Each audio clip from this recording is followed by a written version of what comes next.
नमस्कार, मैं हूं आपके साथ विशाल कालरा। यूपी में कोरोना का शोर थमते ही राजनीतिक सरगर्मी तेज हो गई। राजनीति से दूर दिख रही मायावती अचानक से मोदी सरकार और समाजवादी पार्टी पर हमलावर हो गई हैं। तो मुस्लिम वोटों के लिए असदुद्दीन ओवैसी भी रोज बीजेपी पर हमला कर रहे हैं। सवाल यह है कि क्या अब तक खामोश दिख रहे नेताओं को अपने वोट बैंक की याद अब आने लग गई?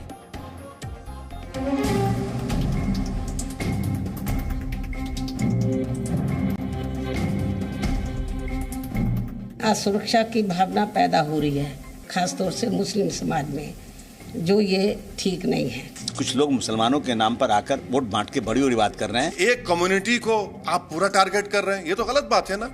उत्तर प्रदेश में चुनाव है और हर किसी की जुबान पर मुसलमान है। यूपी में मुस्लिम वोट बैंक पर कब्जे की ये ताजा लड़ाई सिर्फ 24 घंटे पहले उस वक्त शुरू हुई जब मोहन भागवत ने हिंदू और मुस्लिमों के एक डीएनए की बात कही।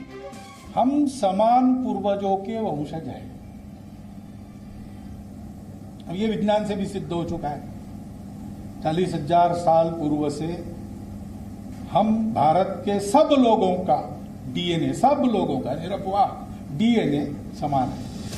मोहन भागवत का इतना कहना था कि ओवैसी से लेकर मायावती और समाजवादी पार्टी नेता अबू आजमी मुस्लिमों के बड़े पैरोकार बनकर सामने आ गए। आज सबसे पहला हमला मायावती ने बोला, सीधे सीधे मोहन भागवत का नाम लेकर। उन्होंने कहा कि हिंदू मुस्लिम के एक डीएनए की बात किसी के गले उतरने वाली नहीं है। आरएसएस प्रमुख का कल दिया गया ताजा बयान वास्तव में लोगों को न केवल अविश्वसनीय लगता है, बल्कि मुंह में राम बगल में छुरी ही ज्यादा लगता है। इधर यूपी में 100 सीटों पर चुनाव लड़ने का ऐलान कर चुके असदुद्दीन ओवैसी भी कहां चूकने वाले थे। उन्होंने भी मुस्लिमों की लिंचिंग के लिए आरएसएस को जिम्मेदार ठहरा दिया। डीएनए हमारा एक है तो फिर बाबरी मस्जिद को 6 दिसंबर 1992 को किसने शहीद किया? डीएनए अगर हमारा एक है तो फिर पीलू खान को किसने मारा? तो कौन से डीएनए? ये धूल झोंकने की बातें हैं, इसका सच्चाई से कोई ताल्लुक नहीं है, ये नेक नियत नहीं है, ये सिर्फ मगरमच्छ के आंसू बहा रहे। अगर जनाब मोहन भागवत इस बात को मानते लिंचिंग हो रही है तो फिर लिंचिंग के खिलाफ कानून बनाइए ना। ये दोनों इतने पर नहीं रुके। यूपी में धर्मांतरण गैंग के पर्दाफाश होने की खबर इनके एजेंडे में सबसे ऊपर थी। मायावती और ओवैसी दोनों ने धर्मांतरण पर हो रही कार्रवाई पर यूपी सरकार पर जमकर हमले किए।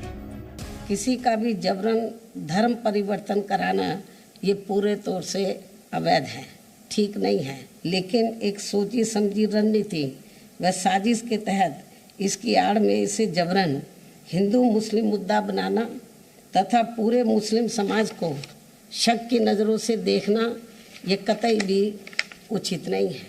संविधान में धर्म परिवर्तन की बात जो कही गई है, जबरदस्ती नहीं, लेकिन जो नोएडा और आसपास में धर्म परिवर्तन हो रहा है, क्या आप इसको कंडेम करेंगे? किसकी सरकार है? सरकार किसकी है? सरकार किसकी है? और एफआईआर जाके बात करिए हमसे कि कंप्लेनेंट कौन है उसमें। अगर धर्म परिवर्तन जोर जबरदस्ती से पैसे के लालच से रहा तो सुप्रीम कोर्ट के कई जजमेंट्स हैं। मायावती और ओवैसी के एक्टिव होने से समाजवादी पार्टी को डर है कि मुस्लिम वोटर बट न जाए, इसलिए उनके निशाने पर यही दोनों पार्टी रही। कुछ लोग मुसलमानों के नाम पर आकर वोट बांट के बड़ी बात कर रहे हैं। ये लोग जो है, इनकी मजबूरी नहीं है, मजबूरी बीजेपी की है कि बीजेपी को किसी तरह से वोट बंटवाकर सत्ता में रहना है। आपने अगर ध्यान दिया होगा, पिछले कुछ दिनों से उत्तर प्रदेश में मुस्लिम वोटों को लेकर बयानबाजी तेज हो गई है और मुस्लिम वोटों पर पहरेदारी भी तेज हो चुकी है। उत्तर प्रदेश का हर विपक्षी दल मुस्लिम वोटरों के साथ खड़ा होता हुआ दिखाई देना चाहता है। इसके लिए वो बीजेपी पर हमले भी बोल रहे हैं। इतना ताजा उदाहरण ये इमारत है। लखनऊ की अवैध इमारत पर कल जितने हथौड़े चले थे, जितनी बार बुलडोजर चला था, आज बीएसपी अध्यक्ष मायावती ने उतने ही हमले योगी आदित्यनाथ सरकार पर किए। जिन मामलों में भी जिनकी संपत्ति जब्त व ध्वस्त की गई है, उनमें ज्यादातर मुस्लिम लोग प्रभावित हुए हैं, ऐसा मुस्लिम समाज व आम लोगों का भी मानना है। लेकिन इससे इनमें असुरक्षा की भावना पैदा हो रही है, खासतौर से मुस्लिम समाज में, जो ये ठीक नहीं है। हालांकि लखनऊ के डीएम कह रहे हैं कि कानून के हिसाब से कार्रवाई हुई। तत्समय पर जो प्राविधान है एएसआई एक्ट और उसके नियम के अंतर्गत किसी भी निर्माण को करने से 3 माह पूर्व एक प्रारूप में एनओसी अनिवार्य रूप से चाहिए होती है और एनओसी मिलने के बाद ही कोई निर्माण किया जा सकता है, किंतु ऐसा इस केस में नहीं हुआ। एएसआई के डीजी ने डिस्ट्रिक्ट मजिस्ट्रेट लखनऊ को आदेशित किया कि ये इलीगल बिल्डिंग को डिमोलिश किया जाए। अब सवाल यह है कि कानून की कार्रवाई में भी हमारे नेताओं को हिंदू मुस्लिम क्यों नजर आता है? ये समझने के लिए सबसे पहले मायावती का एंगल देखते हैं। 2007 में मायावती ने अनुसूचित जाति, ब्राह्मण और मुस्लिमों का गठजोड़ बनाया था, जिसकी वजह से उन्हें सत्ता मिली थी। 2012 में इस गठजोड़ से मुस्लिम वोटर निकल गया और मायावती की सत्ता भी चली गई। 2012 में अखिलेश यादव ने यादव प्लस ओबीसी की कुछ जातियां और मुस्लिमों को मिलाकर समीकरण तैयार किया। 2012 में उन्हें सत्ता मिली, लेकिन 2017 में ओबीसी की कुछ जातियां उनसे बाहर निकल गईं और सत्ता उनके हाथ से चली गई। मायावती और अखिलेश के 2007 और 2012 के समीकरण आपने समझ लिए, लेकिन 2022 में दोनों के लिए एक नया मैदान है। यहाँ पर मुस्लिम वोटों के लिए अखिलेश यादव और मायावती के साथ साथ प्रियंका वाड्रा गांधी और असदुद्दीन ओवैसी भी मैदान में हैं। इसलिए मुस्लिमों से जुड़े किसी भी मुद्दे को ये पार्टियां छोड़ नहीं रही हैं। अपराधियों और माफियाओं को धर्म और जात के वर्गीकरण में अगर आप बांटेंगी तो कहीं न कहीं आप उनकी मदद कर रही हैं। पिछले अनुभवों के हिसाब से कहा जा सकता है कि हर पार्टी के नेता जिस तरह से हिंदू मुस्लिम कर रहे हैं, ये तो अभी शुरुआत है। चुनाव नजदीक आते आते हिंदू मुसलमान और ज्यादा बढ़ जाएगा, विकास के मुद्दे पीछे छूट जाएंगे। अगर ऐसा होता है तो ये यूपी के भविष्य के लिए खतरनाक साबित होगा। कैमरामैन एस जयदीप के साथ विशाल पांडे, जी मीडिया, लखनऊ। और अब बात एक ऐसे घोटाले की जिस पर पिछले 3-4 साल में तो कुछ खास नहीं हुआ, लेकिन अब उस मामले में एक्शन शुरू हो गया है। लखनऊ के खूबसूरत गोमती रिवर फ्रंट केस में आज सीबीआई ने देश में 40 जगहों पर ताबड़तोड़ छापेमारी की है। विपक्षी सवाल कर रहे हैं कि बंगाल चुनाव खत्म हो चुका है, अब यूपी में चुनाव है, क्या इसीलिए सीबीआई एक्शन में आ गई?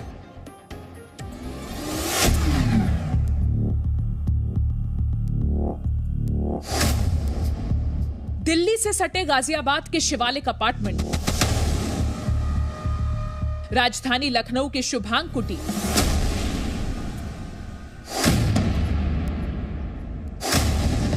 अलीगढ़ में द कासल्स,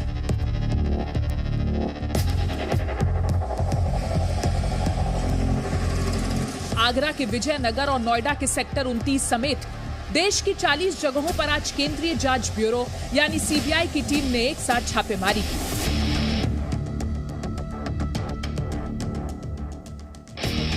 और छापे की वजह थी लखनऊ में गोमती नदी के किनारे बना ये सुंदर रिवर फ्रंट।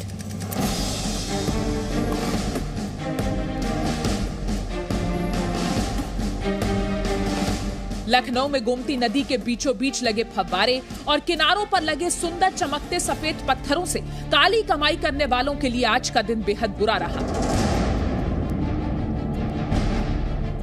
गोमती नदी रिवर फ्रंट के निर्माण में अनियमितता को लेकर देश की 40 जगहों पर आज सीबीआई की अलग अलग टीमों ने गाजियाबाद, गौतम बुद्ध नगर, अलीगढ़, गोरखपुर, बुलंदशहर, एटा, मुरादाबाद, आगरा, मेरठ, सीतापुर, रायबरेली और लखनऊ में एक साथ छापे मारे।